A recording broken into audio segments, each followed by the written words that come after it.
আসসালামু আলাইকুম ভাই, কি অবস্থা? সবার কেমন আছেন? সবাই আশা করি সকলে খুবই ভালো আছেন। আল্লাহর রহমত আপনার দয়ায় আমিও খুবই ভালো আছি।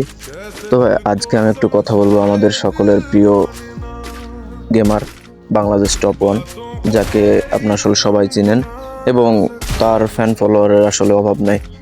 তো ভাই, সবাই আসলে জানেন যে রোড টু গ্লোরি টুর্নামেন্টে আমাদের সকলের প্রিয় ভাই রাহাত ভাই ওয়াইটি টুর্নামেন্টে আসলে হারিয়ে গেছে। তো ভাই, এই বিষয়ে আর কি বলবো ভাই, জানি না রাহাত ভাইয়ের এটাতে কতটা কষ্ট লাগতেছে, বাট আমরা যারা তার অডিয়েন্স আছি, তার যারা ফ্যান ফলোয়ার আছি, আমরা আসলে বলতেই পারি ভাই রাহাত ভাইয়ের থেকে বেশি কষ্ট ভাই আমাদের লাগছে। তো ভাই, বিষয় কিছু বলার নাই ভাই, তেমন কিছু বলার নাই যে ভাই হারিয়ে গেছি ভাই, এটা হচ্ছে আমাদের কষ্ট। তবে খেলায় হার জিত থাকবে, এটা মানে নিতেই হবে। তো কোনো নিরাশ হওয়ার কোনো কারণ নাই ভাই, নেক্সটে আরও টুর্নামেন্ট আছে ইনশাল্লাহ। আমাদের রাহাত ভাই আরও ভয়ঙ্কর রূপ নিয়ে ফিরবে। সেদিন প্রায় প্রতিটা টুর্নামেন্টে আমাদের রাহাত ভাই চ্যাম্পিয়ন হবে এবং আমরা গর্ব করে বলতে পারবো আমরা বাংলাদেশ টপ ওয়ান আর্মি।